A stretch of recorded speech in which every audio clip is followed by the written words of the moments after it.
ভেজে না, আত্মাকে পোড়ানো যায় না, আত্মাকে ছেদন করা যায় না, কারণ আত্মা ভগবান অংশ। আমরা সবাই ভগবানের দাস। দেহটি চলে যাবে, আজকে আমরা মনে করছি তিনি নেই, তিনি নেই, তিনি আছেন, তার দেহটি সকর্ম ফলভূত প্রমাণ।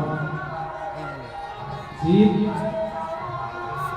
সকর্ম ফলভূত, নিজ কর্ম দোষ বলে পরিভবার নবজলে নবরূপ খেলা। সুতরাং দেহ পরিবর্তনশীল, পতনশীল, আজ আছে কাল থাকবে, ছোট্ট আছে বড় হবে, কৌমার যৌবন জরাগ্রস্ত হয়ে চলে যাবে। কিন্তু আমরা যে উদ্দেশ্যটা, যে অর্থে মনুষ্য জন্ম লাভ করেছি, সেই অর্থ যদি আমরা বুঝে সেই বস্তুকে যদি লাভ করতে পারি, তাহলে মনুষ্য জন্ম ধারণের সক্ষমতা আছে।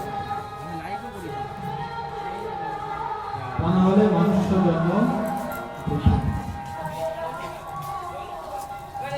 গতানুগতিক ভাবে আমরা চলতে থাকি, তার বাইরে কিছু বুঝি না। স্বাভাবিকভাবে জন্ম থেকে এইভাবে জন্ম হলো, পড়াশোনা করবে, তারপর যৌবন প্রাপ্ত হবে, বিবাহ করবে, সংসার আদি হলো।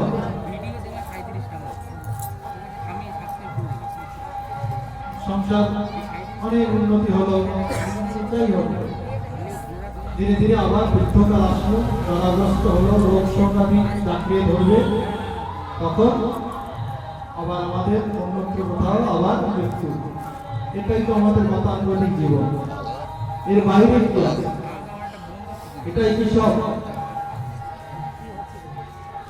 তাহলে দুর্লভ মনুষ্য জন্ম লাভ করে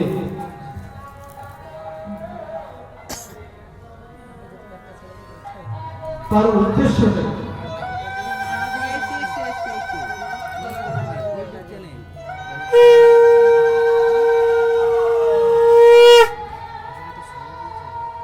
দেহেনস্মিন যথা দেহে কৌমারম যৌবনম যরা তথা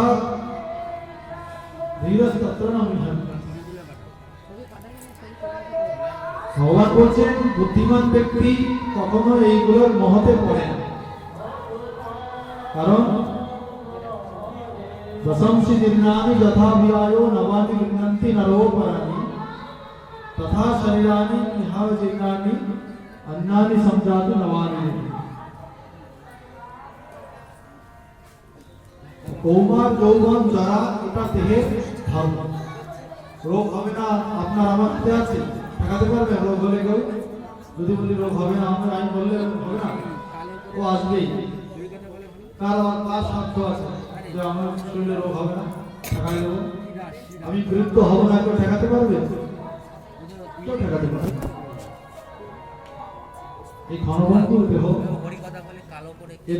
ধর্ম দুর্লভ মনুষ্য দেহম দেহাম ক্ষণমঙ্গলম তত্রাপি দুর্লভম মন্যে বৈকুণ্ঠ তৎপ্রিয় দর্শন। এর ধর্মটাই আছে। সুতরাং বুদ্ধিমান ব্যক্তি যারা হবে তারা কখনো এইগুলোর মহতে পড়বেন না। ভগবান বলছেন, আমার কথা নয়, কারণ আমরা ভগবান বাক্যকে অনুসরণ করতে হবে, শ্রবণ করতে হবে। গীতা শুধু মানে মারা গেছেন সেই উদ্দেশ্যে একথা গীতা পাঠ করে দিই, ওই লোকটা মারা গেছে একটু গীতা পাঠ করে দিই, মরে যাওয়ার মধ্যে গীতা পাঠ করে গীতাটা ভগবান সেই জন্য অত কষ্ট ইয়ে করে বলিনি কুরুক্ষেত্রে যুদ্ধেতে যে মরে যাওয়ার সময় একটু গীতা পাঠ করো। গীতাটা কি? সেখানে কি বলেছেন ভগবান? সেই সবগুলো জীবনে অনুশীলন করাটাই গীতা পাঠের অর্থ। পূর্ণ করার জন্য গীতা পাঠ করতে হবে। পূর্ণতে এমনি হবে, হরিকথা গানে গেলে গীতা নাম উচ্চারণ করলেই সমস্ত পাপ দূর হয়ে যাবে। গীতা সত্যতা সুতরাং পূর্ণ অর্জন করা, পাপ ক্ষয় করার জন্য গীতা পাঠ করা। ভগবান সেখানে কি বলছেন? আমাদের জীবন দর্শন করাটাই হচ্ছে গীতার উদ্দেশ্য। জীবন দর্শনটাই গীতা। সেখানে ভগবান কি উপদেশ দিয়েছে, কিভাবে আমরা তার চরণে পৌঁছাতে পারি, কিভাবে আমরা ভগবান ধাম প্রাপ্ত হতে পারি। এই কিতাব চলার হাত থেকে উদ্ধার পেয়ে, জন্ম মৃত্যু জনাবলীর হাত থেকে উদ্ধার পেয়ে নিত্য শাশ্বত সনাতন ভগবত চরণ লাভ করতে পারি, সেই ভক্তি লাভ করতে পারি। সেই জন্য গীতা অধ্যয়ন করতে হবে বা গীতার সেখানে তত্ত্বগুলোকে অনুসরণ করতে হবে, বুঝতে হবে, তবে গীতা পাঠ সার্থক হবে। পুণ্য অর্জন করার জন্য গীতা পাঠ করতে পারবেন, গীতা নাম উচ্চারণ করলেই হয়ে যাবে। গীতা সাক্ষাৎ ভগবান মুখনিসৃত বাণী, যাসান পদ্মনাভস্য মুখপদ্ম বিনিসৃত। ভগবান পদ্মনাভের মুখপদ্ম থেকে নিঃসৃত বাণী, কোন অপৌরুষ বাণী, কোন পুরুষের দ্বারাই, কোন ব্যক্তির দ্বারাই গীতা আবির্ভাব হয়নি, কীর্তন করেনি, ভগবানের নিজের মুখের বাণী। সুতরাং সবাইকে গীতা অধ্যয়ন করতে হবে বৈষ্ণবানুগত্যে, সাধু সঙ্গ। কারণ নিজে নিজে পড়লে ভুল ভাল বুঝে বসে থাকবে, এক বুঝতে গিয়ে আর এক বুঝে শেষ থাকবে, সেটাও একরকম আর একটা হিতে বিপরীত হয়ে যায়। শাস্ত্র অধ্যয়ন করতে খুব সাবধান, কারণ শাস্ত্রকে বলা হয় বিচিত্র ভাষী। লেখা আছে একরকম, আমি বুঝতে পারবো না, অন্যরকম সেজন্য ভগবান বলছে যেরূপ আমরা পুরাতন বস্ত্র, যেটাতে বলছেন প্রশংসিত জীর্ণানি যথা বিহায়, কাপড়টা যত দামি হোক, যত ব্র্যান্ডেড কোম্পানি হোক কেন, এনে পরলে নতুন নতুন খুব ভালো লাগে, ভালো কাপড়ে এটা আমার অমুক কোম্পানির মাল, এই কোম্পানির মাল বলবো, তাই তো? 5,000 10,000 টাকা দাম কোটটা, কোটটা খুব দামি কোট, 15,000 টাকা 20,000 টাকা নিয়েছে ডায়মন্ডের মাল। কিন্তু কতদিন ব্যবহার করবেন সেটা? যতদিন সেটা ভালো থাকবে, চাকচিক্য থাকবে, ততদিন ব্যবহার হলো। 2 বছর, 5 বছর, 10 বছর, তারপরে ওটা কি হবে? ওই কাপড়টা জরাজীর্ণ হয়ে যাবে, ওর কালার চলে যাবে, রং চলে যাবে, আস্তে আস্তে ওর আর কোনো মূল্য থাকবে না। তখন সেটা কি করবে? বাদ দিয়ে দিবে। তদ্রূপ আমরা যেমন পুরাতন বস্ত্র পরিত্যাগ করে নূতন বস্ত্র ধারণ করি বা গ্রহণ করি, আমাদের শরীরটাও কিন্তু তদ্রূপই। আত্মা, এই শরীর যখন জরাজীর্ণ গ্রস্ত হয়ে যায়, কোনো কর্ম নেই, তখন আত্মা এই শরীরটাকে ত্যাগ করে, ছেড়ে দেয়। ছেড়ে দিয়ে যেরকম আমরা নূতন বস্ত্র ধারণ করি, তদ্রূপ আত্মাও একটি নূতন দেহ ধারণ করে।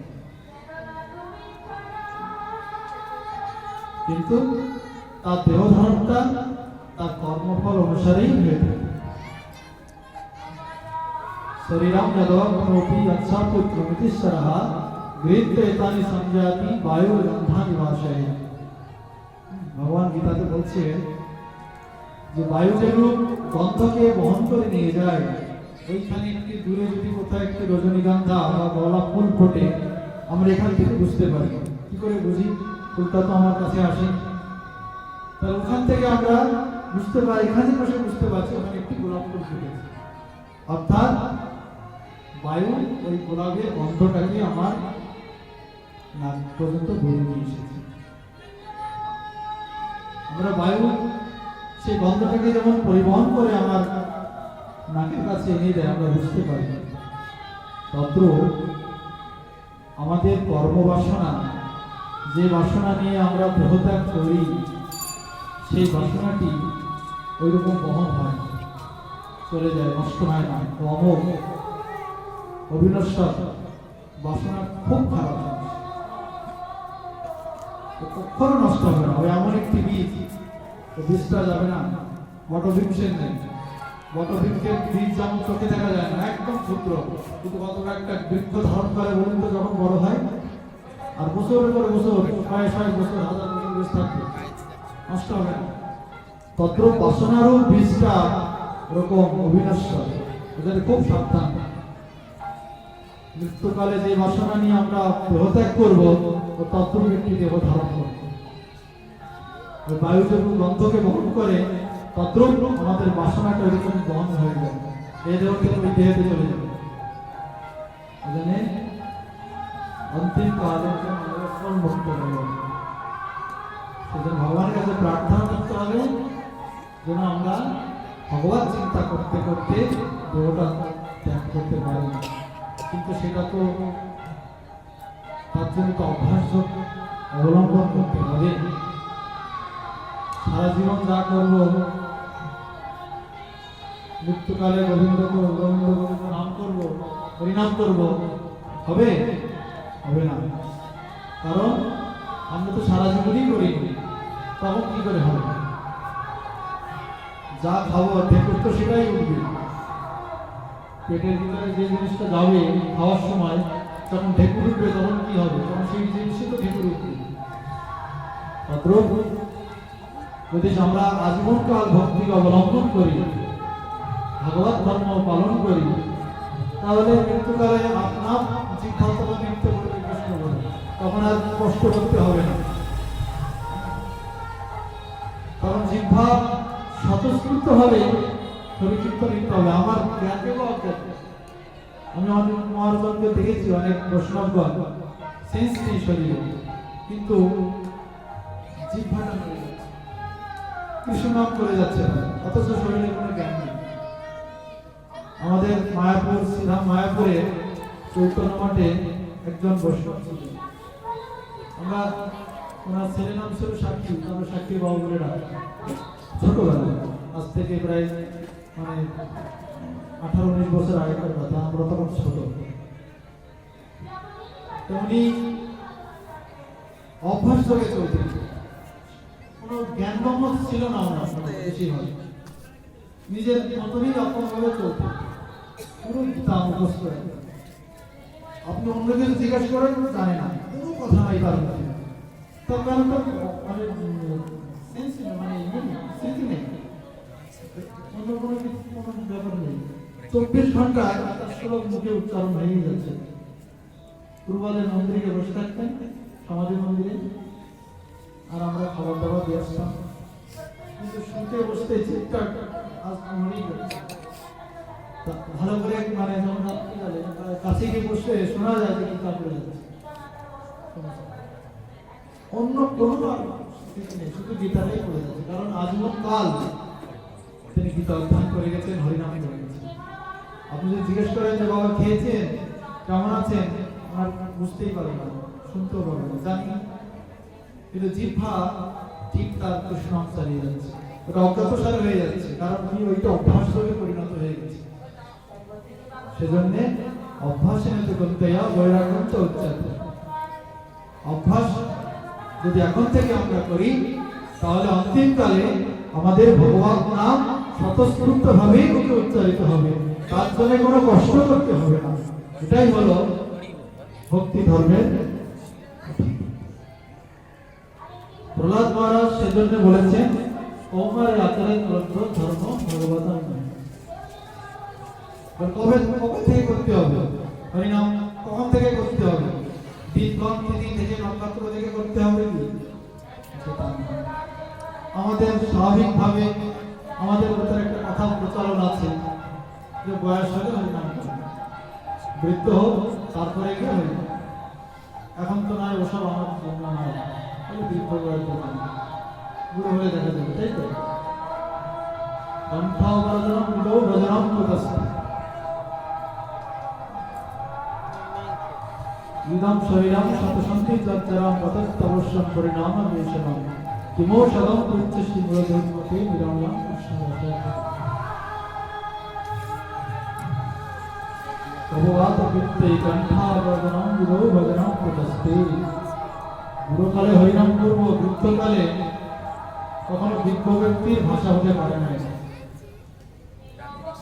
কারণ স্বাভাবিকভাবে বৃদ্ধ হয়ে গেলে কপ বাত বৃদ্ধ কণ্ঠ অবরোধন, কণ্ঠকে অবরুদ্ধ করে দেয়। ইচ্ছা করলেও পারবো না আমরা হরিনাম করি। তখন যদি ইচ্ছা করি যদি কৃষ্ণ উচ্চারণ করি হবে হবে না, কারণ তখন জরা নামে যে সেনাপতি তার অনেক সেনা আছে, তিনি তারা ছেড়ে দেবেন, তারা আক্রমণ করবে আপনার ওই পুরীর মধ্যে, সুন্দর এই পুরী দেহপুরীর মধ্যে জরা নামে তার সেনাগণকে নিয়ে আক্রমণ চালাবো। অনেক হয়েছে তোমার তাণ্ডব, এবার আমার তাণ্ডব দেখো, তুমি অনেক তাণ্ডব করেছো, কত কি করেছো জীবনে, এখন আমার সময়। তখন যারা তার সেনা আছে কপ বাজ বৃদ্ধ, যাদের বাড়িতে বৃদ্ধ লোকজন আছেন তো তারা জানতে পারে কপ বাজ বৃদ্ধ নিয়ে সারাদিন কাশির আওয়াজ চলতেই থেকেছিল। সেজন্য তারা কখনো হরিনাম করতে দেবে না, আমাদের কণ্ঠ অবরোধন, কণ্ঠ রুদ্ধ করে দেবে, কৃষ্ণনাম উচ্চারণ করতে দেবে না।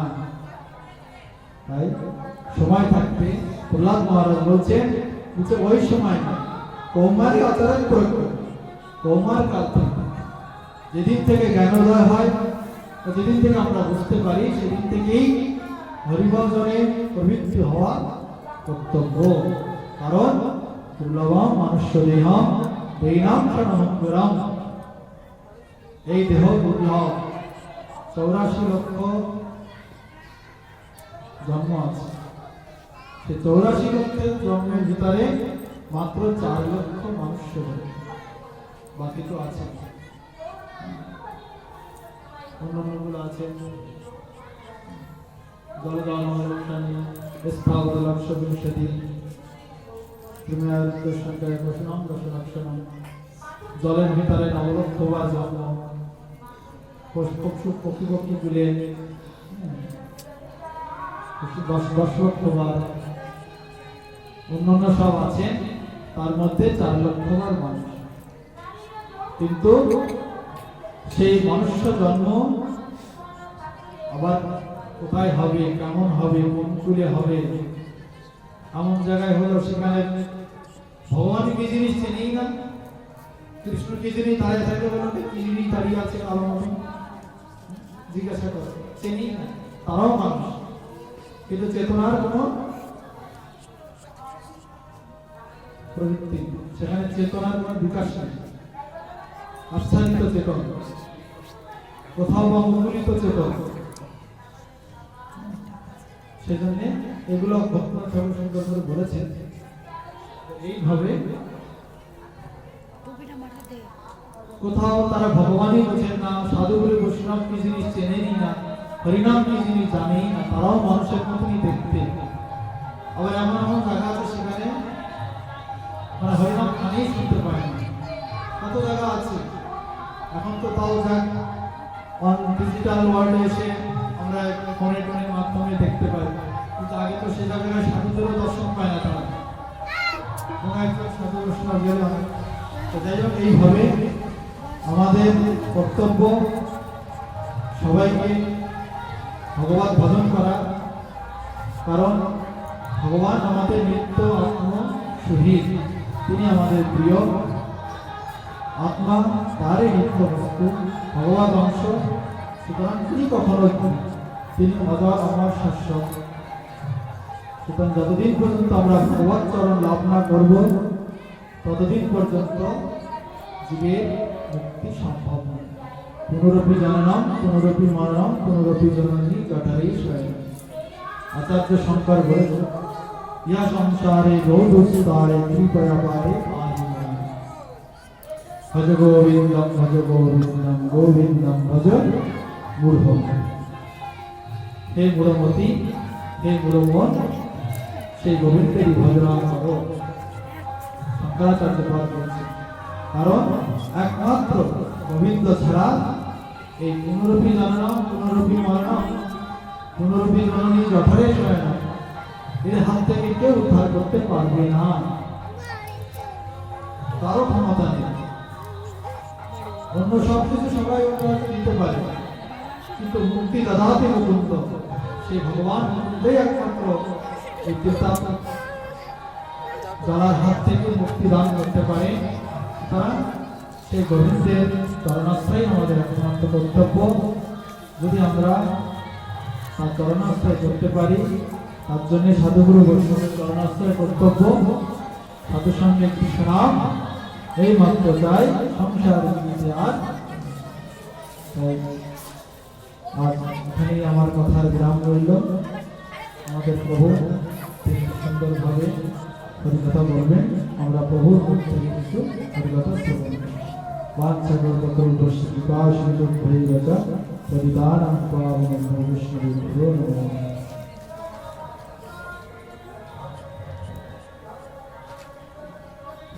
গুরবে গৌরচন্দ্রায় রাধিকায় তদালয় কৃষ্ণায় কৃষ্ণ ভক্তায় ভক্তায় গ্রন্থের আরম্ভ করি মঙ্গলাচরণ গুরু বৈষ্ণব ভগবান তিনি স্মরণ হয় বিঘ্ন বিনাশ, অবশ্য হয় নিজ বঞ্চিত সর্বাগ্রী শ্রীপাদ পদ্ম বিষ্ণুপাদ অষ্টম শ্রী শ্রী শ্রী ভক্তি সংস্কার সুন্দরানন্দ শ্রী চরণ তিনি আধুনিক কৃপা আশীর্বাদ অপর উপস্থিত ব্রহ্মচারী কৃষ্ণ তথা শ্রবণ পিপাস গৌর ভক্ত কীর্তীয় মাতৃ সকলকে যথাযোগ্য সম্মান আপনার এই অধৈর্য প্রকৃত সম্মান।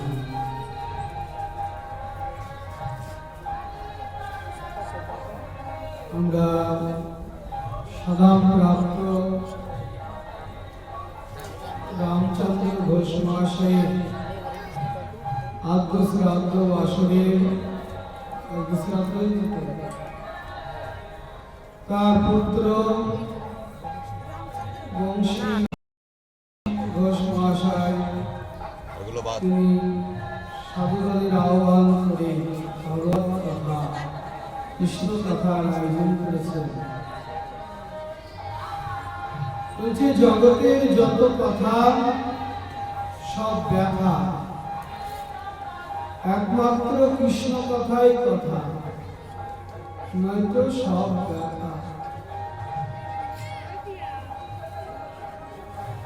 গোপীগণ ভগবান শ্রীকৃষ্ণকে বলছেন যে হে প্রভু, তোমার কথা অমৃত, অমৃত স্বরূপ। হে কৃষ্ণ, তোমার কথা অমৃত স্বরূপ, যা শ্রবণ করলে অমর হওয়া যায়। সংসার তাপদগ্ধ জীবের জীবন স্বরূপ কৃষ্ণ কথা, যারা সংসারের ত্রিতাপ জ্বালায় দগ্ধীভূত হচ্ছে, আধ্যাত্মিক আদি ভৌতিক আদি দৈবিক এই ত্রিতাপ জ্বালায় আমরা প্রতিনিয়ত দগ্ধীভূত হচ্ছি। একমাত্র কৃষ্ণ কথাই জীবন স্বরূপ। কৃষ্ণ কথা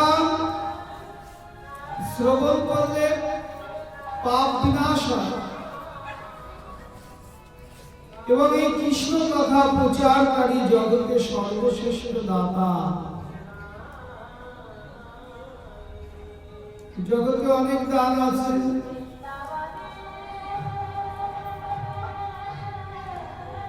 তিলদান, ভূমিদান, স্বর্ণদান, নাভিদান, কন্যাদান, তো যত দান আছে কৃষ্ণ কথা প্রচারকারীকে সর্বশ্রেষ্ঠ দাতা বলছে। সর্বশ্রেষ্ঠ দান হচ্ছে কৃষ্ণ কথা।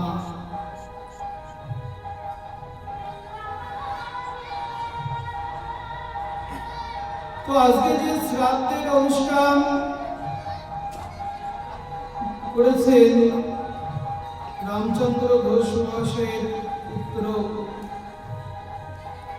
শ্রাদ্ধ কথার অর্থ হচ্ছে শ্রদ্ধার সহিত দান, তার নামে হচ্ছে শ্রাদ্ধ।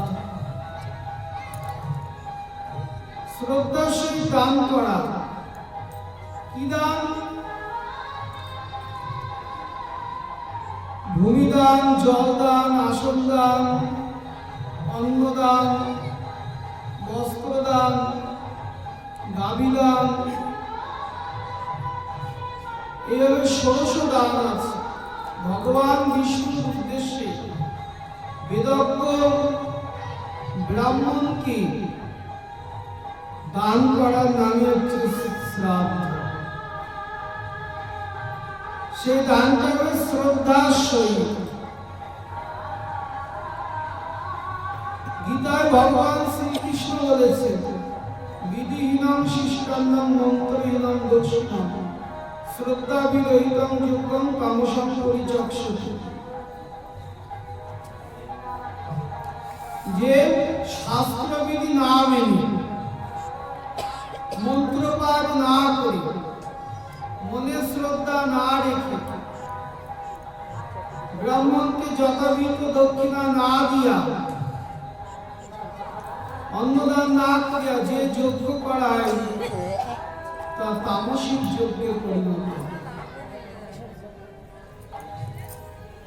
তো সেই জন্য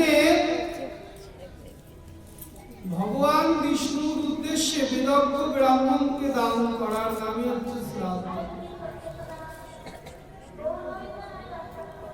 বেদজ্ঞ ব্রাহ্মণ বললেন কেন? না, যিনি বেদ জানেন, অর্থাৎ যিনি ভগবান শ্রীকৃষ্ণকে জানেন, শুধু জানে না, তার ভজন সাধন করেন, তিনি হচ্ছেন বেদজ্ঞ ব্রাহ্মণ, অর্থাৎ পরম বৈষ্ণব।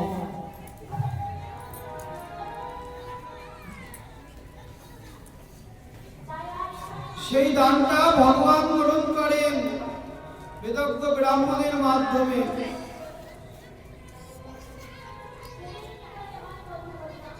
শাস্ত্রে ভাগবত বলছে, আমাদের গৃহে কেউ যদি মারা যায় আমরা অশৌচ পালন করি, দান ধ্যান পূজা পাঠ সব বন্ধ করে দিই। কেননা কেউ জন্মগ্রহণ করেছে কিংবা কেউ মৃত্যুবরণ করেছে।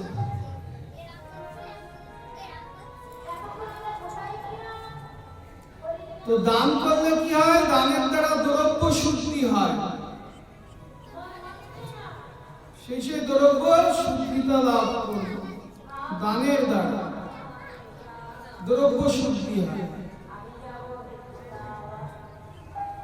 স্নান করলে শরীর শুদ্ধি হয়, তপস্যা করলে ইন্দ্রিয়গণ শুদ্ধি হয়, যজ্ঞের দ্বারা ব্রাহ্মণ শুদ্ধি হয়।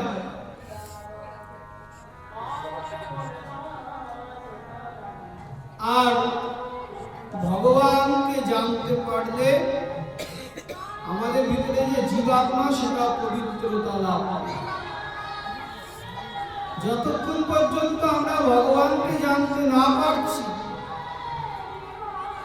ততক্ষণ পর্যন্ত আমাদের আত্মা পবিত্রতা লাভ করতে পারে না। তাই ভগবানকে জানতে হবে।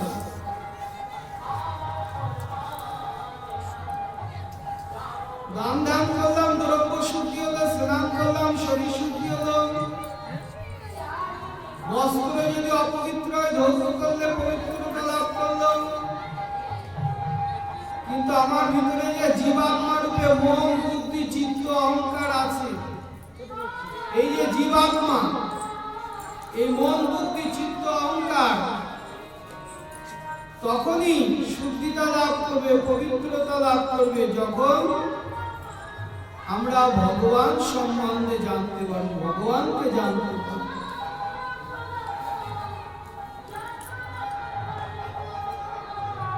গীতায় ভগবান শ্রীকৃষ্ণ বলেছেন এই জগতে দুটি সত্য বস্তু আছে, জাতস্যই ধ্রুব মৃত্যু ধ্রুবং জন্ম মৃতস্য চ। যে জন্মগ্রহণ করিলে মৃত্যু অবশ্যই হবে, আবার মরিলে জন্ম হবে।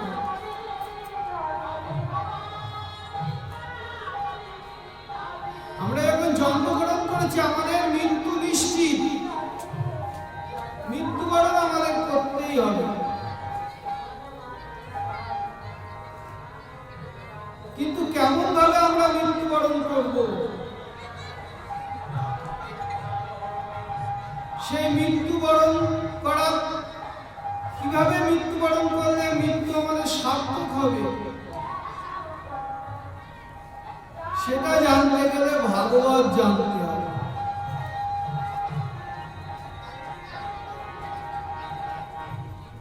এই জগতে স্কুল কলেজের বিদ্যা আমাদের বেঁচে থাকার শিক্ষা দেয়, কি করে অর্থ উপার্জন করব, খাওয়া দাওয়া করব, কিভাবে বেঁচে থাকা যায়। কিন্তু ভাগবত আমাদেরকে বলছে কিভাবে মরতে হবে, কিভাবে মরলে আমার জীবন সার্থক, সেই শিক্ষা ভাগবত আমাদেরকে দেয়।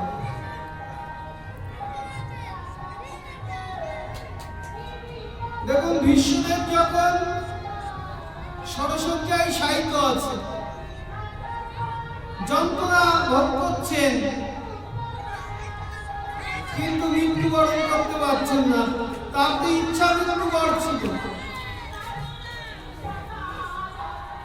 সে তো সঙ্গে সঙ্গে মৃত্যু বরণ করতে পারত, কিন্তু মরতে পারছেন না। কেন? দক্ষিণায়ন চলছে, তার বাসনা উত্তরায়ণে তিনি দেহ রাখবেন। এই জন্য তাকে অপেক্ষা করতে হচ্ছে ষড়শয্যায়।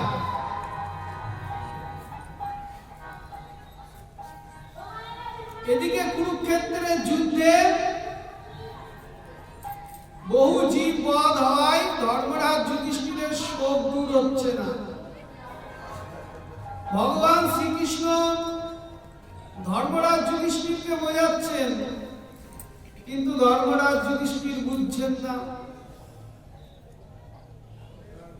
তখন ভগবান শ্রীকৃষ্ণ নিয়ে গেলেন কুরুক্ষেত্রে, যেখানে ষড়শয্যায় শায়িত আছেন বিশ্বদেব, সেখানে নিয়ে গেলেন। যখন সেখানে গেলেন, কৃষ্ণকে দর্শন করে পিতামহ ভীষ্ম প্রণাম করলেন, পাণ্ডবগণ প্রণাম জানালেন। তখন ভীষ্মদেব পাণ্ডবগণকে বলছে যে হে ধর্মরাজ যুধিষ্ঠির, তোমরা ব্রাহ্মণ, ধর্ম এবং শ্রীকৃষ্ণের আশ্রিত হয়েও কষ্টময় জীবনযাপন করতে পারছো না।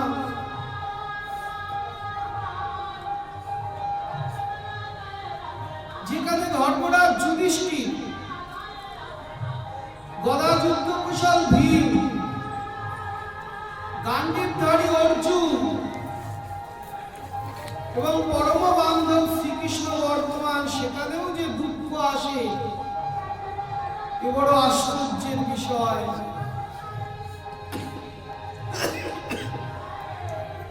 যেখানে শ্রীকৃষ্ণ স্বয়ং বর্তমান, সেখানেও দুঃখ কষ্ট। তাই ভীষ্মদেব পাণ্ডবগণকে বলছেন যে হে ধর্মরাজ যুধিষ্ঠির, এই শ্রীকৃষ্ণ স্বয়ং ভগবান, আদি পুরুষ, নারায়ণ দেবকার্য সাধনের জন্য যদুবংশে অবতীর্ণ হয়েছেন, তোমরা ভগবান শ্রীকৃষ্ণের অনুগত হয়ে রাজ্য পালন করো। তখন ভীষ্মদেব ধর্মরাজ যুধিষ্ঠিরকে রাজধর্ম, স্ত্রী ধর্ম, দান ধর্ম, চতুর্বর্গ পুরুষার্থ, বৈষ্ণব ধর্ম, বিভিন্ন ধর্মের কথা কীর্তন করলেন। আর উত্তরায়ণ কাল এসে উপস্থিত হলো। বিশ্বদেব তখন ভগবান শ্রীকৃষ্ণের লীলা চিন্তা করতে করতে তিনি দেহত্যাগ করলেন। ভগবানকে স্মরণ করতে করতে তিনি দেহ রাখলেন। ভাগবতে দুই প্রকার মৃত্যুকে শ্রেষ্ঠ বলেছে। এক, যুদ্ধক্ষেত্রে শত্রুর সম্মুখে দাঁড়িয়ে পিছুপা না হয়ে যে মৃত্যুবরণ করা, আর এক ভগবানের চিন্তা করতে করতে মৃত্যুবরণ করা। এই দুই প্রকার মৃত্যু প্রশস্ত। তো সেই জন্যে আমরা সকলে জন্মগ্রহণ করেছি, মৃত্যু আমাদের অবশ্যই হবে। কিন্তু কেমন করে আমরা মৃত্যুবরণ করব সেটা আমাদের জানতে হবে। আমরা যদি ভগবত ভজনা না করি, গোবিন্দের ভজনা না করি, তাহলে কিন্তু আমাদের মৃত্যুর পর নরকগতি লাভ হবে। কেন না, কৃষ্ণ ভজিবার করে সংসারে আইনু। কৃষ্ণের ভজনা করবার জন্যই সংসারে এসেছি। তো সেই কৃষ্ণের ভজনা যদি আমরা না করি, তাহলে বলছে কৃষ্ণ নাম করবিবার সব নিচে, পালাইতে পথ নাই, জম আছে পিছে। যমরাজ কিন্তু আমাদের পিছনে আছে। যদি কৃষ্ণের ভজনা আমরা না করি, তো সেই জন্যে কৃষ্ণের ভজনা করতে হবে। কৃষ্ণের ভজনা না করলে বারবার জন্মগ্রহণ, বারবার মৃত্যুবরণ, নরক দুঃখ জ্বালা যন্ত্রণা ভোগ করতে হবে।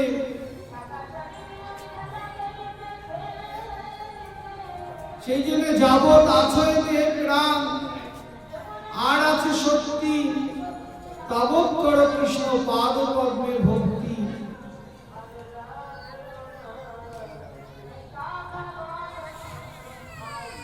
যতক্ষণ দেহে প্রাণ আছে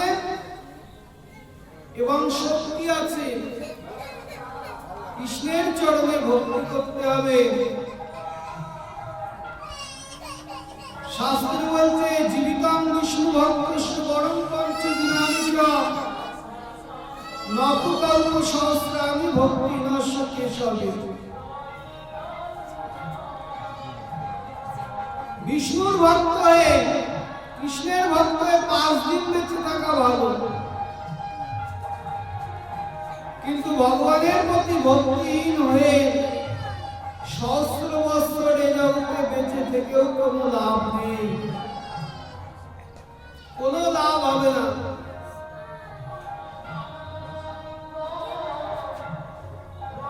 সেই বেঁচে থাকার কোনো মূল্য নেই।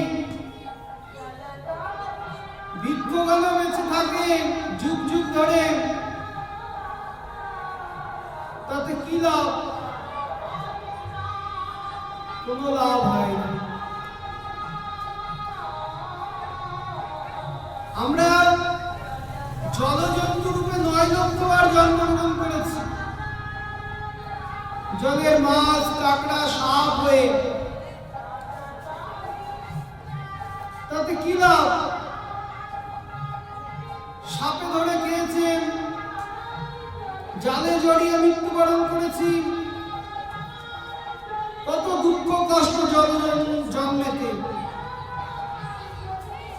কখন জন্ম সমাপ্ত হলো? 9 লক্ষ বার যখন শঙ্করূপে জন্ম হয়েছে। ওই জল শঙ্খ যখন গোবিন্দের সেবায় লেগেছে, তখন জন্ম 9 লক্ষ বার সমাপ্ত হয়ে গিয়েছে। জন্মের পর বৃক্ষ জন্ম 20 লক্ষ বার। তিন গুল্ম বৃক্ষ রূপে 20 লক্ষ বার আমরা জন্মগ্রহণ করেছি। রোদ বৃষ্টি ঝড় কত কিছু আমাদের মাথার উপর দিয়ে বয়ে গেছে বৃক্ষ জন্মেতে। ডালপালা কেটেছে, কত কষ্ট, জল না পেয়ে শুকিয়ে মরেছি বৃক্ষ জন্মেতে। কখন 20 লক্ষ জন্ম সমাপ্ত হলো? যখন চন্দন বৃক্ষ রূপে জন্মগ্রহণ করেছিলাম।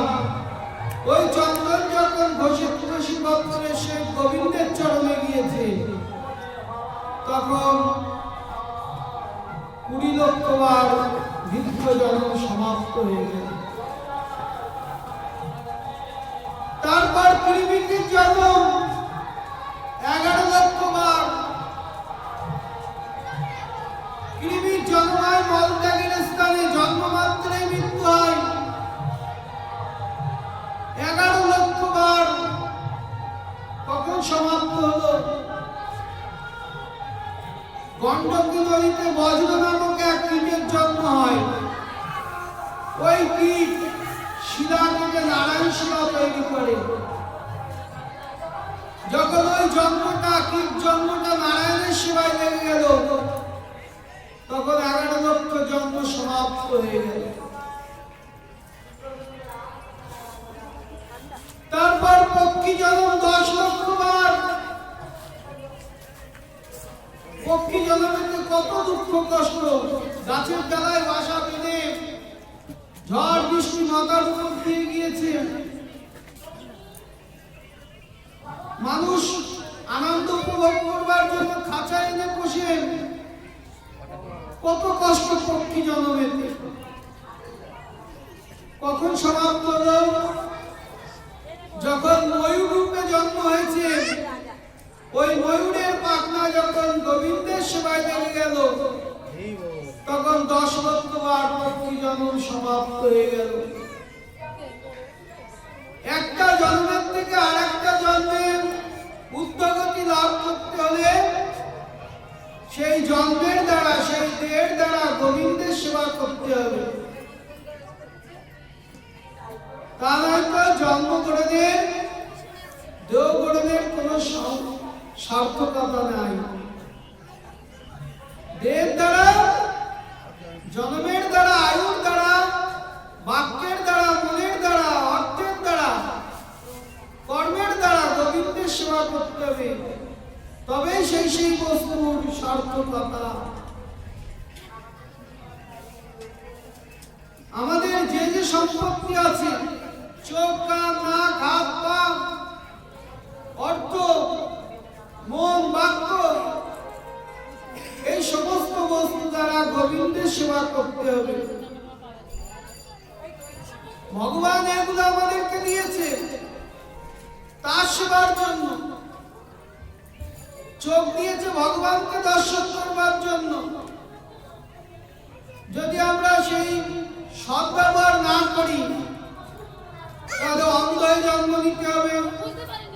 জগতে অনেক অন্ধ লোক লাখভাবে ঘুরে বেড়ায়, ট্রেনে বাসে আমরা দেখি।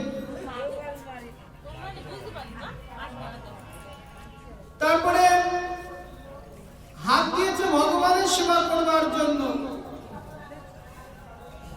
যদি সেই হাত দিয়ে গোবিন্দের সেবা পূজা না করি, মন্দির মার্জন, তুলসী পুষ্প চয়ন, এই কর্ম যদি না করি, তাহলে পশুর মতো এরকম 4 পা নিয়ে জন্মগ্রহণ করতে হবে। এইরকম সুন্দর হাত আর পাবেন না যদি হাত দিয়ে গোবিন্দের সেবা না করেন। তো সেই জন্য একটা জন্ম থেকে আরেকটা জন্মে ঊর্ধ্বগতি লাভ করতে হলে সেই জন্মের দ্বারা দেহের দ্বারা গোবিন্দের সেবা করতে হবে। পক্ষী জন্মের পর পশু জন্ম 30 লক্ষ বার, বিড়াল কুকুর ছাগল গাধা হয়ে 30 লক্ষ বার জন্মগ্রহণ করতে হয়েছে। পশু জন্মেতে কত কষ্ট, কত দুঃখ, রাস্তাঘাটে শীত গ্রীষ্ম বর্ষা কত কষ্ট পশু জন্মেতে। কখন সমাপ্ত হলো না, যখন গাভী রূপে জন্মগ্রহণ করেছে, গাভীর দুগ্ধ যখন গোবিন্দের সেবায় লেগেছে, তখন পশু জন্ম ছেড়ে, গো জন্ম ছেড়ে এই মনুষ্য জন্ম, দেবদুর্লভ মনুষ্য জন্ম আমরা লাভ করতে পেরেছি। এই দেবদুর্লভ মনুষ্য জন্ম লাভ করে যদি দুর্লভ বস্তু ভগবান সেবা, গোবিন্দের সেবা না করি, তাহলে কিন্তু আবার ওই জল জন্মেতে আমাদের পাঠিয়ে দেবে, দুঃখ কষ্ট ভোগ করবে।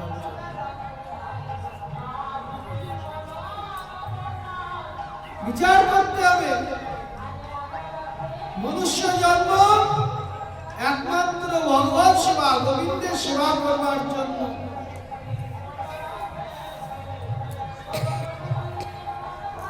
আমরা বেঁচে থাকতে সেই গোবিন্দের নাম, কৃষ্ণ নাম সেবা পূজা করি না,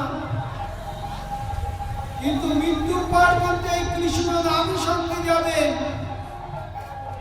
মৃত ব্যক্তির কিন্তু কোনো বন্ধু হয় না। মৃত ব্যক্তির বন্ধু একমাত্র ধর্ম, কৃষ্ণ নাম। যদি বেঁচে থেকে তা না করি, মৃত্যুর পর কি যাবে সঙ্গে? মৃত ব্যক্তি কি কৃষ্ণ নাম শুনতে পায়? কখনো পায় না। এক সময় উশিনর দেশে সুযোগ্য নামে এক রাজা মৃত্যুবরণ করেছে, আর তাকে ঘিরে তার রানী আত্মীয় জ্ঞাতিগণ কান্নাকাটি করছে। সূর্য অস্ত গেল, সন্ধ্যা সমাগত, তথাপি সেই রাজার দেহ দাহ করতে নিয়ে যেতে দিচ্ছে না। রানী আত্মীয় স্বজনগণ তারা কান্নাকাটি করছে, শোক করছে। এমন সময় যমরাজ বালক রূপ ধারণ করে এসে তাদেরকে বলছে যে আপনারা অত্যন্ত মূর্খ, প্রতিদিন চোখের সামনে নিয়ত জন্ম মৃত্যু হচ্ছে, তথাপিও আপনারা দুঃখ করছেন কেন? আচ্ছা, আপনারা যার জন্য দুঃখ করছেন, যে রাজার জন্য, এই তো তিনি শুয়ে আছেন, তবে কার জন্য আপনারা দুঃখ করছেন? না কথা বলছে, না কথা শুনছে না। আচ্ছা, যিনি কথা বলে এবং যিনি কথা শোনে, তাকে কি কোনোদিনও দেখেছো? তোমরা আগেও যাকে দেখেছো, এখনো তাকে দেখতে পাচ্ছ, এই তো রাজার দেহ। তাহলে যিনি কথা বলে, যিনি কথা শোনে, তাকে তো দেখোনি। এই পৃথিবীতে বিভিন্ন প্রান্তে প্রতিদিন কত শয়ে শয়ে মানুষ মৃত্যুবরণ করছে, আমরা দেখতে পাচ্ছিলাম, কিন্তু আমরা কি তাদের জন্য দুঃখ করি, কান্না করি? তবে যাকে দেখুনি কোনোদিনও, তার জন্য শোক করার কি আছে?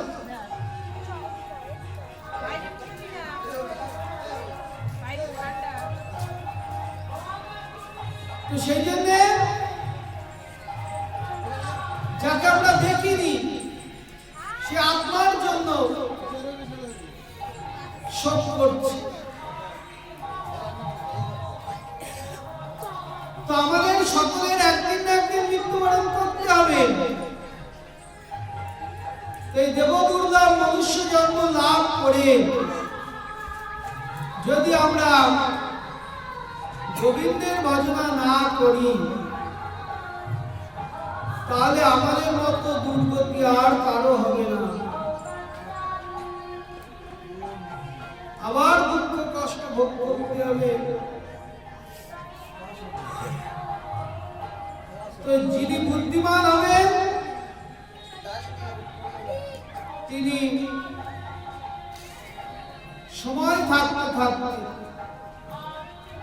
আমরা যে বলি যে আমাদের এখনো সময় হয়নি, প্রভু বলছিলেন 80 বছর হয়ে যাচ্ছে, 50-60 বছর অতীত হয়ে গেল, তথাপিও আমরা বলছি এখনো আমাদের সময় হয়নি। কবে হবে সময়? মৃত্যুর পর। সময়ের যদি সদ্ব্যবহার না করি, যে দিনটা যাচ্ছে, যে সময়টা যাচ্ছে, ওই সময় আর আমার জীবনে ফিরে আসবে না। আমাদের শিশুকাল চলে গিয়েছে, বাল্যকাল, যৌবন, বার্ধক্য, অবশেষে মৃত্যু। সুতরাং যে দিনটা চলে যাচ্ছে ওই দিন আর ফিরে আসবে না। এই জন্য সময় থাকতে থাকতে, ভাগবতের পরীক্ষিত মহারাজের আয়ু ছিল 7 দিন। শৃঙ্গি মুনি যখন অভিশাপ দিলেন, শৃঙ্গি মুনির পিতা সমীক ঋষির গলদেশে পরীক্ষিত মহারাজ মৃত সর্প জড়িয়ে দিয়েছিলেন। তার পিতাকে অবমাননা করায় শৃঙ্গি মুনি অভিশাপ দিলেন যে মহারাজ পরীক্ষিতের আজ হতে 7ম দিবসে কক্ষ দংশন করবে। এই কথা শোনা মাত্রই পরীক্ষিত মহারাজ তিনি রাজ্য, স্ত্রী, পুত্র, আত্মীয় স্বজন, রাজবেশ সমস্ত কিছু পরিত্যাগ করে তিনি গঙ্গা তীরে প্রায় প্রবেশন করলেন।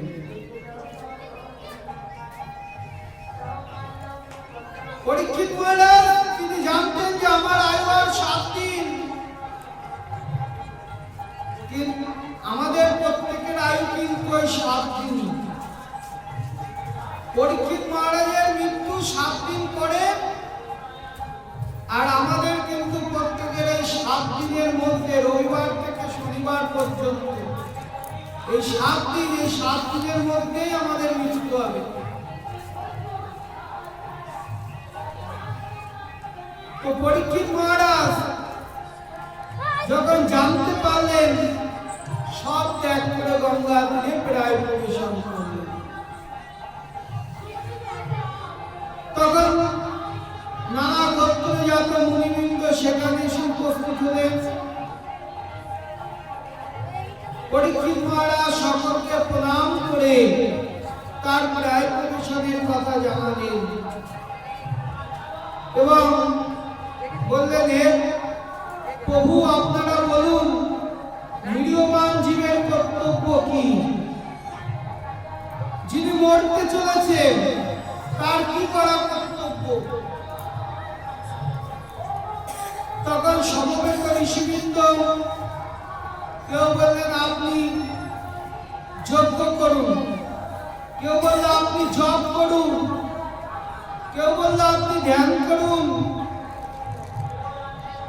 কেউ বলল আপনি পূজা অর্চন করুন। এইভাবে বিভিন্ন মুনি বিভিন্ন মত পথের কথা বললেন। বলে আবার মুনি ঋষিগণই চিন্তা করতে লাগলেন, তাই তো জপ, যজ্ঞ, ধ্যান, জ্ঞান, এর দ্বারা ভগবানকে লাভ করা যায়, ঠিক কথা, কিন্তু পরীক্ষিত মহারাজের আয়ু আর 7 দিন। সুতরাং 7 দিনে ভগবানকে লাভ করতে পারবে এর তো কোনো গ্যারান্টি নেই। সময় ব্যাপার। এই যখন মুনি ঋষিগণ চিন্তা করছেন, তখন সেখানে ব্যাসনন্দন সুখদেব গোস্বামী উপস্থিত হলেন। সুখদেব গোস্বামীকে প্রণাম করলেন। সমবেত ঋষিবৃন্দ সব নিজ নিজ আসনতে উঠে দাঁড়িয়ে তাকে সম্মান জানালেন। আর পরীক্ষিত মহারাজ তিনি নব অতিথিকে পূজা করলেন, প্রণাম করলেন। তারপর জিজ্ঞাসা করলেন, হে প্রভু, নিরীহমান জীবের কর্তব্য কি? আসন্ন মরণগ্রস্ত জীবের কি করা কর্তব্য? জীবগণের কি শ্রবণ করা উচিত? শ্রবণান্তর কি জপ করা উচিত? কাকে ধ্যান করা উচিত? এবং যা শ্রবণ করলে পরমাত্ম প্রাপ্তির বিঘ্ন জন্মে না, তা আমাদেরকে বলুন। তখন সুখদেব গোস্বামী একে একে পরীক্ষিত মহারাজের প্রশ্নের উত্তর দিতে লাগলেন। সুখদেব গোস্বামী বলছেন, হে রাজন, আত্মতত্ত্ব এবং ভগবত তত্ত্ব জ্ঞানী গিরিয়াদিতে রত জীবগণের জ্ঞাতব্য বিষয় অনেক আছে। আত্মতত্ত্ব মানে আমি কি, আর ভগবত তত্ত্ব অর্থাৎ ভগবান কি, ভগবান কে, এই সম্বন্ধে জ্ঞানী গৃহাদিতে রত অর্থাৎ সংসারী ব্যক্তিগণ নিজেকেও জানে না, ভগবানকেও জানে না। তাদের জানার বিষয় অনেক আছে, কিন্তু রাত্রিতে নিদ্রা এবং দিনে ধন উপার্জনের চেষ্টায় জীবের জীবন অতিবাহিত হয়। এই গৃহ পুত্র সমস্ত কিছুই নশ্বর, আজ আছে কাল থাকবে না। আর এতে আসক্ত করে জীব প্রতিনিয়ত মরণের কবলিত হচ্ছে, তা দেখেও দেখে না।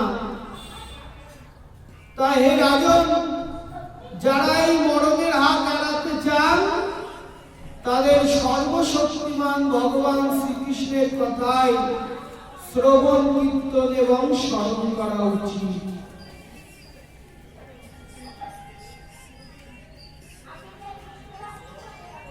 প্রতিনিয়ত ভগবানের কথা, কৃষ্ণের কথাই শ্রবণ, কীর্তন এবং স্মরণ করা উচিত। তাহলে আমাদের মঙ্গল লাভ হবে।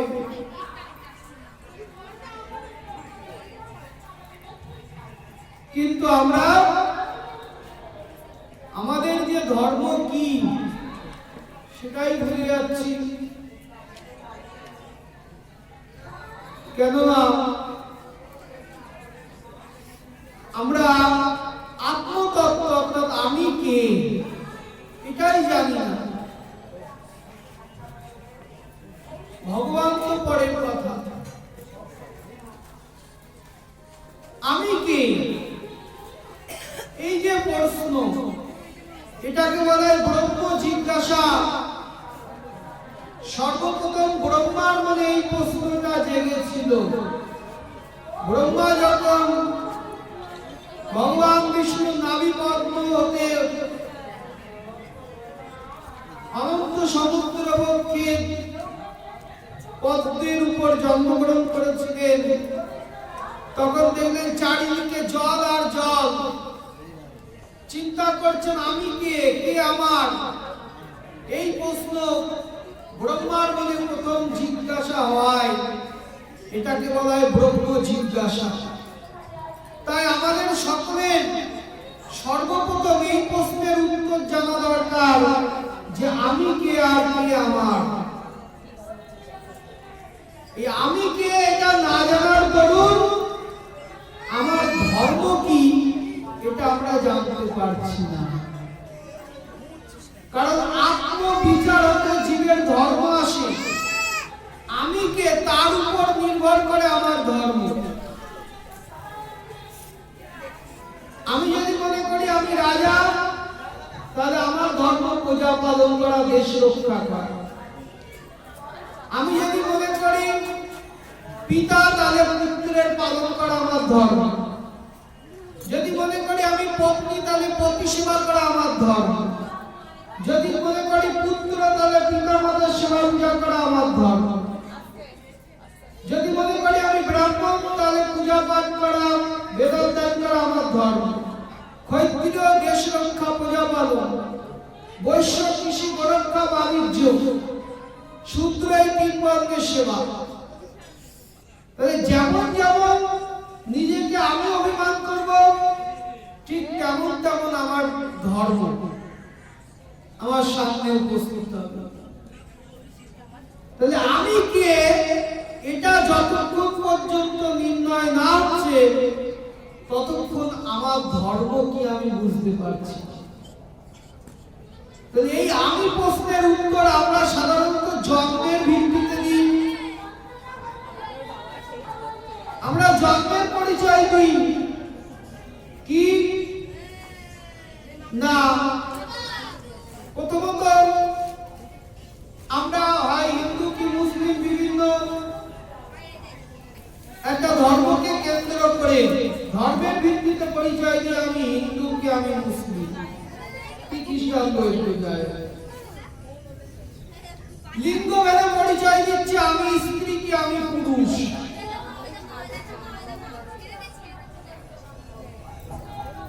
বর্ণের ভিত্তিতে পরিচয় দিচ্ছি আমি ব্রাহ্মণ ক্ষত্রিয় বৈশ্য কি শূদ্র।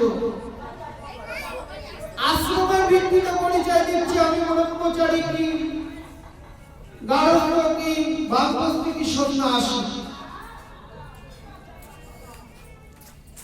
কর্মের যোগ্যতার উপরে পরিচয় দিচ্ছি আমি শিক্ষক কি ডাক্তার কি দিনমজুর। কর্মের ভিত্তিতে পরিচয় দিচ্ছি। যেমন যেমন এই যে পরিচয় দিচ্ছি জন্মের ভিত্তিতে ব্যক্তি তো আমি একা, কিন্তু আমার পরিচয় হয়ে যাচ্ছে অনেক। আমি ব্রাহ্মণ, আমি সংসারী, আমি ডাক্তার, আমি মাস্টার, আমি হিন্দু, আমি স্ত্রী কি আমি পুরুষ। কত পরিচয়, কিন্তু ব্যক্তি তো আমি একা। আমি একজন ব্যক্তি, আমার তো বহু নাম থাকতে পারে না। তাহলে আমি কে? তাহলে জন্মের আগে যদি বিচার করা যায় আমরা একটা দেহ পেয়েছি এই ভিত্তিতে পরিচয় দিচ্ছি। তাহলে জন্মের পূর্বে আমি আত্মা, ভগবানের অনু অংশ, ভগবানের দাস, ভগবানের সন্তান। মহাপ্রভু বললেন জীবের স্বরূপ হয় কৃষ্ণের নিত্য দাস, কৃষ্ণের তটস্থা শক্তি ভেদাভেদ প্রকাশ। কৃষ্ণ বলি সেই জীব অনাদি বহির্মুখ, অতএব মায়া তারে দেয় সংসার আদি দুঃখ। তাহলে আমাদের পরিচয়টা কি? জীবের স্বরূপ হয়, স্বরূপ মানে পরিচয় কিনা কৃষ্ণের নিত্য দাস। তাহলে আমাদের পরিচয় যদি হয় আমরা কৃষ্ণের নিত্য দাস, তাহলে আমার ধর্মটা কি হবে? নিত্য গোবিন্দের সেবা পূজা করাই আমার ধর্ম। সনাতন ধর্মে নিত্য শব্দটা ব্যবহার হয়। জীবের স্বরূপ হয় কৃষ্ণের নিত্য দাস। আমরা নিত্য দাস ভগবানের। মৃত্যুর পর যে আমরা ঈশ্বর লিখে দিই, কিন্তু জীব মরে গিয়ে কখনো ভগবান বা ঈশ্বর হয় না। জীব জীবী, জীব কখনো ভগবান হয় না। আমরা ভগবানের নিত্য দাস। সনাতন ধর্মে নিত্য শব্দ ব্যবহার হয়। সনাতন ধর্মে জীব নিত্য, ভগবানের নিত্য বস্তু আর ভগবানের আরাধনাও নিত্য বস্তু। এই তিনটে তত্ত্ব স্বীকার করার নামই হচ্ছে সনাতন ধর্ম।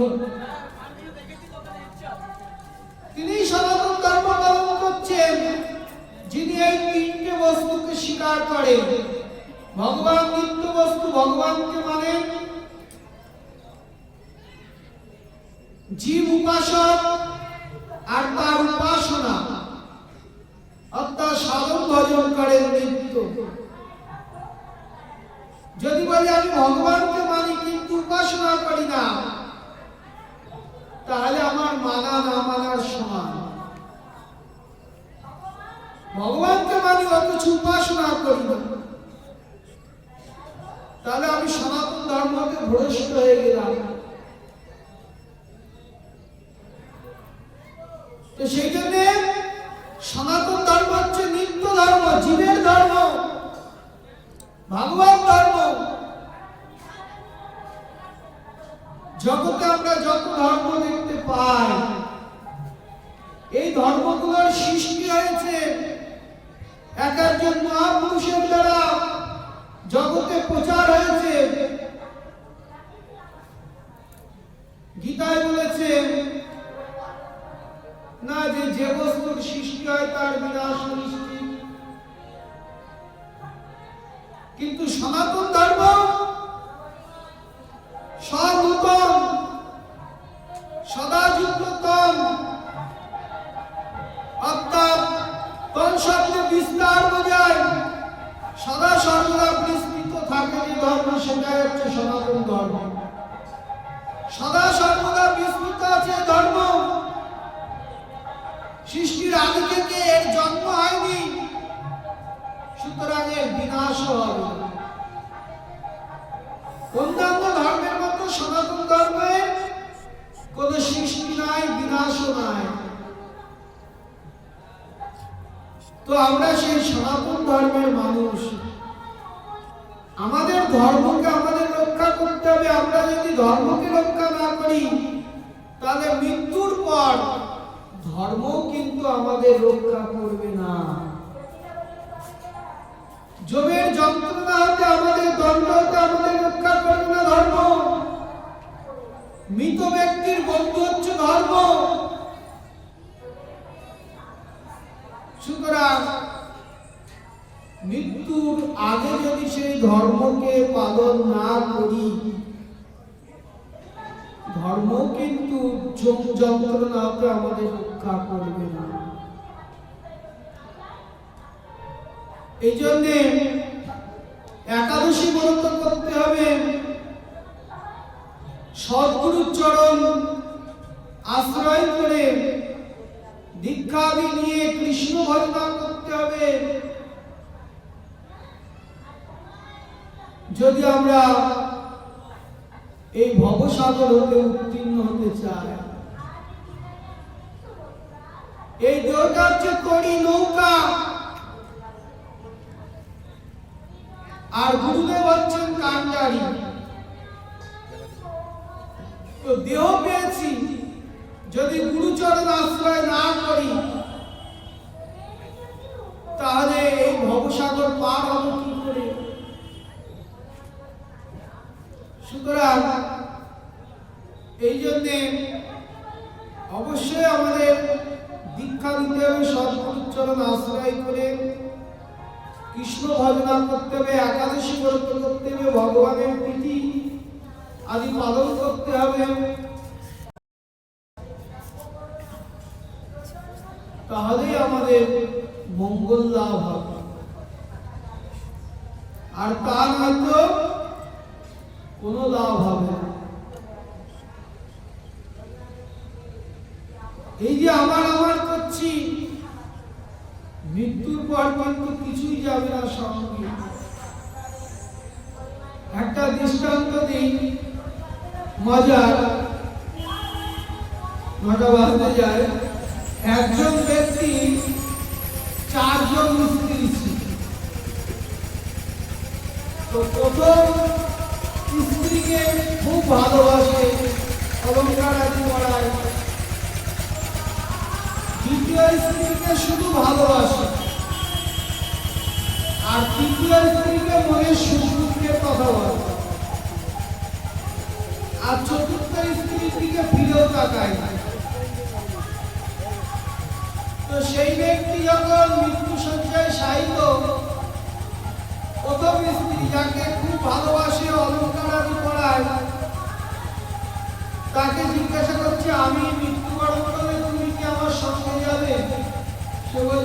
আমি তোমার সঙ্গে যাব। দ্বিতীয় স্ত্রীকে বলছে যে আমি মৃত্যুবরণ করলে তুমি কি সঙ্গে যাবে? সে বলছে যে না, আমি তোমার সঙ্গে যাব না।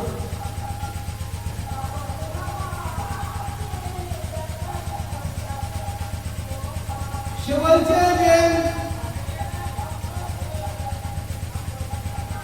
তুমি যেদিন যে মুহূর্তে দেহ রাখবে আমি অন্যের হাতে চলে যাব।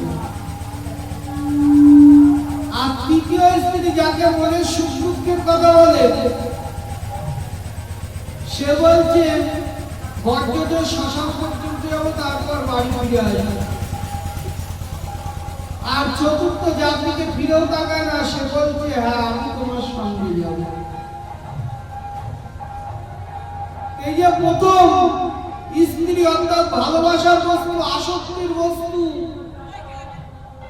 যাকে অলংকার করায় ভালোবাসে, সেটা হচ্ছে আমরা আমাদের এই দেহটাকে খুব ভালোবাসি, অলংকার আদি করায়।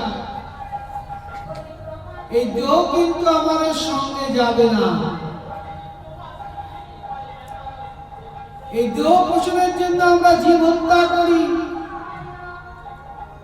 কত ভালো মন্দ রজতম গুণের খাদ্য খায়, কিন্তু এই দেহ পালনের জন্য এই দেহ কিন্তু সঙ্গে যাবে না। দ্বিতীয়,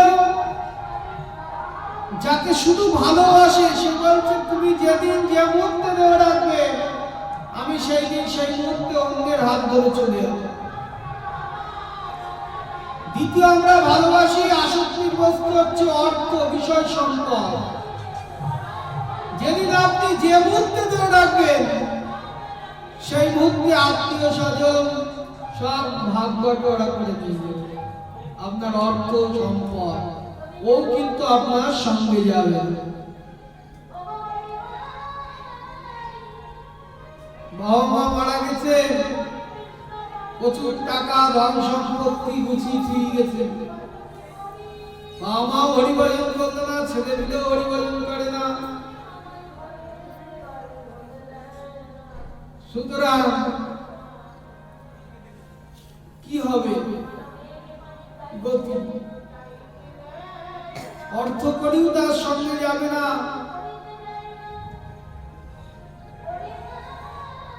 আর তৃতীয়, আমরা ভালোবাসি আত্মীয় স্বজনকে, তারা বর্জ্য শ্মশান পর্যন্ত যাবে, তারপরে যাবে না। আর চতুর্থ হচ্ছে ধর্ম, ভগবানের নাম। এই নামই শেষের দিনে যাবে, আর কিন্তু কেউ যাবে না। তো সেই জন্য সময় থাকতে থাকতে যদি আমরা সদ্ব্যবহার না করি, গোবিন্দের ভজনা না করি, গোবিন্দের ভজনা করলে গোবিন্দের কোনো লাভ হবে না। আপনারা হরিভজন করলে সাধুদের কোনো লাভ হবে না, তাতে আপনাদেরই লাভ। আর আপনারা না করলে আপনাদেরই ক্ষতি। আপনার ভজন সাধনের ফল আপনি আমাকে দেবেন না। আপনি ভগবানের নাম করলে যে ভগবানের মহিমা বেড়ে যাবে তাও না। আবার আপনি যদি ভগবানকে না ডাকেন তাতে যে ভগবানের মহিমা কমে যাবে তাও না। আপনি করলে আপনার মঙ্গল, না করলে আপনার দুঃখ, নরক গতি লাভ হবে।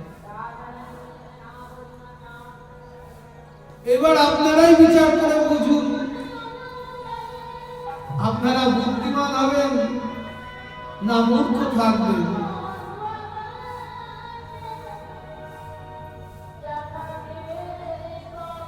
যখন দশরথ রাজা দেহ রাখলেন রামের বিরহে এবং প্রেমেতে,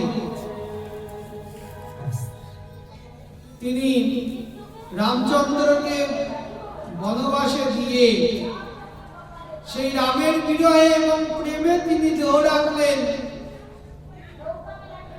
ভরত ছুটতে ছুটতে এসে পিতার মৃত্যু সংবাদ শুনে তিনি কান্নাকাটি করছেন, দুঃখ করছেন, শোক করছেন হৃদয়ে। বশিষ্ঠ ঋষি গুরুদেব তিনি বলছেন, শোনো বৎস ভরত, দশরথের জন্য দুঃখ করার কোনো কারণ দেখছি না তো আমি। দশরথের মৃত্যুর জন্য, দেবতাদের জন্য যে তুমি কান্নাকাটি করছো, দুঃখ করছো, বৃথা। এ করার, এ শোক করার কোনো কারণ নেই। কেন? তার মৃত্যু অতি উত্তম ভাবে হয়েছে। সে রামের চিন্তা করতে করতে, রামের বিরহে, রামের প্রতি প্রেম লাভ করেছে। অতি উত্তম মৃত্যু বরণ করেছেন তিনি। তার জন্য শোক করবার কোনো প্রয়োজন নেই। শোক কাদের জন্য করবে? যারা হরি ভজনা করে না, গোবিন্দের ভজনা করে না, রামের ভজনা করে না। যে সমস্ত স্ত্রীগণ ভগবান রামচন্দ্রের ভজনা করে না, যে সমস্ত পুরুষগণ রামের ভজনা করে না, যে ব্রহ্মচারী গৃহস্থ বানপ্রস্থী রামের আরাধনা করে না, তাদের জন্য শোক করো। যে ব্রাহ্মণ হরির ভজনা করে না, গোবিন্দের ভজনা করে না, তার জন্য শোক করো। কারণ এরা মৃত্যুবরণ করে নরকে যাবে, এদের জন্য দুঃখ করো। যারা গোবিন্দের ভজনা করে, রামের ভজনা করে, তারা মৃত্যুবরণ করে কখনো নরকে যাবে না। তাদের জন্য শোক করা, কান্নাকাটি করার কোনো প্রয়োজন নেই। তো সেই জন্য গোবিন্দের ভজনা করতে হবে। যাই হোক, সময় অনেক হয়ে গিয়েছে, 9টা বাজে। আসর প্রায় ফাঁকা। এখানে তাহলে বিশ্রাম রাখছি। গামছা গল্প করুন। হ্যাঁ,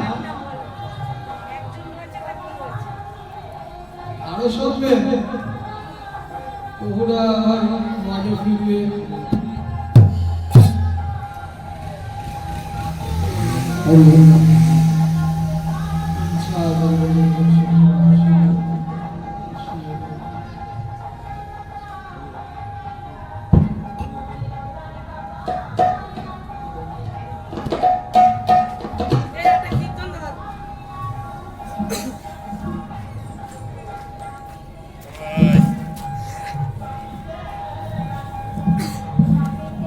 ঘন্টা কোথায় হচ্ছে